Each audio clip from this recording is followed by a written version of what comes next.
All right, welcome to The Explainer. Today, we're diving into an absolutely unprecedented mystery in astronomy. We're talking about our solar system's very first known interstellar visitor. I mean, think about it. For the first time in recorded history, an object from the deep, uncharted void of space, way beyond our star system, came hurling right through our cosmic neighborhood. But what exactly was it? Was it a bizarre natural phenomenon, or something entirely different? Okay, let's dive right into this with a quote that perfectly frames our journey today. Scientific research is actually an extremely difficult police investigation. And you know, when we're dealing with the cosmos, we can't exactly just walk up to a suspect and dust for fingerprints, right? We have to gather incredibly faint clues, deduce the facts, and then craft hypotheses about an object we could barely even see. We are essentially trying to solve a hit-and-run case, but on a galactic scale. And this particular case started with a frantic week of discovery. On October 19, 2017, astronomer Robert Warwick was reviewing data from the Pan-STARRS telescope over in Hawaii. Now, this is a machine designed specifically to scan the sky for near-Earth objects. Well, he spotted an anomaly. It was a ball of light rocketing toward the sun at almost 100,000 kilometers per hour. By October 22nd, it finally clicked for the team. Its trajectory meant it wasn't gravitationally bound to our sun at all. It came from outside our solar system. This realization triggered an intense global mad dash. Astronomers scrambled to secure rare 24/7 time on the world's largest telescopes just to track this thing for 11 weeks before it faded back into the dark. And because this had literally never been seen before, it required a brand new astronomical designation, I-1, short for Interstellar 1. To honor the culture and the sacred Hawaiian land where that Pan-STARRS telescope actually sits, this interstellar visitor was officially given a name, Oumuamua. It roughly translates to messenger from afar, but it really makes you wonder, what exactly was this messenger trying to tell us? Gathering the cosmic clues. So figuring out what a suspect looks like is incredibly difficult when it's literally just a tiny point of light millions of miles away. To solve this, astronomers like Sean Raymond use light reflection. Imagine a perfectly spherical ball out in space. As it spins on its axis, it always catches and reflects the exact same amount of sunlight, so its brightness just remains constant. Now contrast that with an irregularly shaped object, something like a rugby ball. As it tumbles around, different surface areas catch the sunlight at different times, and that creates oscillating light variations.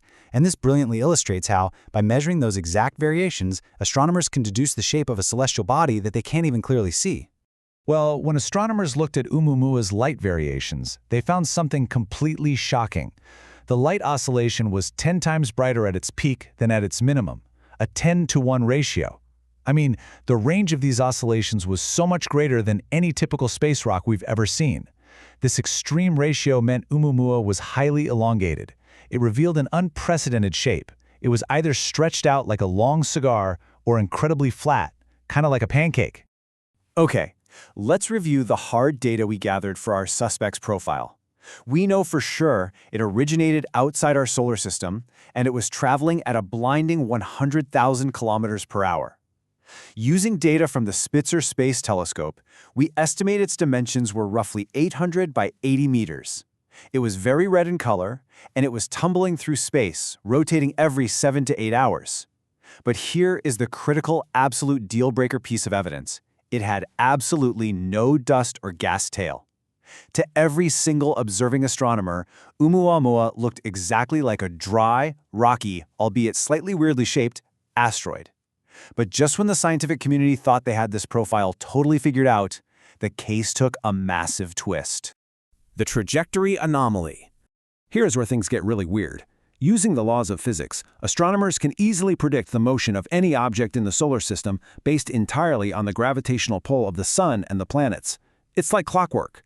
But when astronomers tracked Oumuamua, they noticed a glaring discrepancy. Its motion deviated from normal gravitational predictions. It was actually accelerating as it moved away from the sun. It was actively being pushed by an unseen, non-gravitational force. To understand why this is so baffling, we have to compare it to what we already know. In our solar system, asteroids are just dry rocks. Their orbit is strictly governed by gravity, and they don't have tails. Comets, on the other hand, are packed with frozen water and volatile elements. When a comet passes close to the sun, that intense heat vaporizes the ice. And that creates a massive glowing tail of gas and dust that literally acts like a rocket engine, giving the comet its own non-gravitational acceleration. So the crucial point is this unbelievable contradiction. Oumuamua accelerated exactly like a comet, but it looked exactly like an asteroid. It had the rocket-like push, sure, but it left absolutely zero visible trace of a degassing comet tail. So what invisible fuel was propelling this object through the void of space? Alien tech or dark comet? This missing evidence completely divided the astronomical community, and we're going to maintain strict impartiality here as we review the two prime suspects. On one side, we have Harvard astrophysicist Avi Loeb proposing the alien technology hypothesis.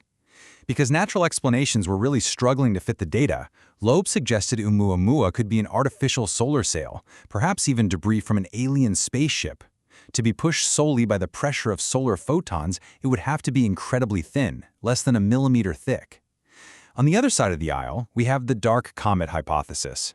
This was proposed by astrophysicist Darrell Seligman and chemist Jennifer Bergner. They suggest a purely natural, though exotic, chemical mechanism involving porous ice and trapped hydrogen that causes an invisible outgassing. Let's look a bit closer at how that natural recipe would actually work. According to Seligman and Bergner, here is the dark comet recipe. Imagine an object spending millions and millions of years just drifting in the deep freeze of interstellar space. During that incredibly long time, intense cosmic radiation batters the object, literally breaking down its water molecules. This produces hydrogen, which becomes trapped in the microscopic pores of cold, powder-like ice.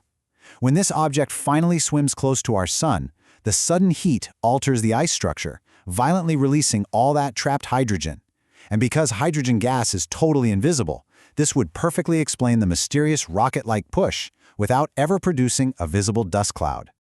The threat of impact.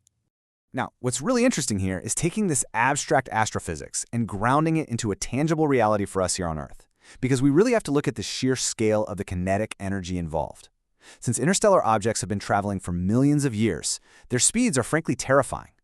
A classic solar system asteroid the size of Oumuamua hitting Earth would release energy equivalent to about 1,700 Hiroshima bombs. But because Oumuamua reached a maximum speed of 87 kilometers per second, an impact from it would equal 45,000 Hiroshimas. That's roughly 6,700 megatons of energy. That is more than enough to wipe a large part of a country like France entirely off the map. And what about a larger interstellar comet, like the one discovered in 2019 called 2I/Borisov? Well, that would yield an impact energy of 1 million Hiroshima. Thankfully, we aren't entirely defenseless. In 2022, the DART mission successfully slammed a 770-kilogram probe into an asteroid moon called Dimorphos at 24,000 kilometers per hour, and it successfully altered its trajectory. We proved that we can, in fact, deflect space rocks. But there is a massive catch. Interstellar objects move way too fast for our current early warning systems. If Oumuamua had actually been on a collision course with Earth, the time between us discovering it and the moment of impact would have been dangerously small. And this sobering reality is exactly what leads us to the future manhunt. Catching the next messenger.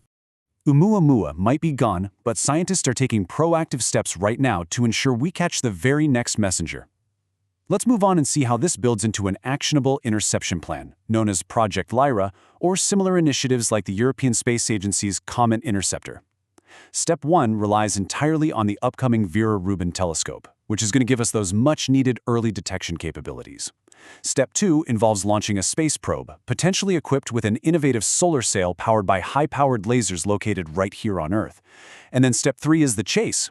This laser-powered sail could accelerate a probe to a staggering 300 kilometers per second, allowing it to catch up to a high-speed interstellar object in just 440 days. If it works, we could actually secure a detailed 3D portrait of the next visitor.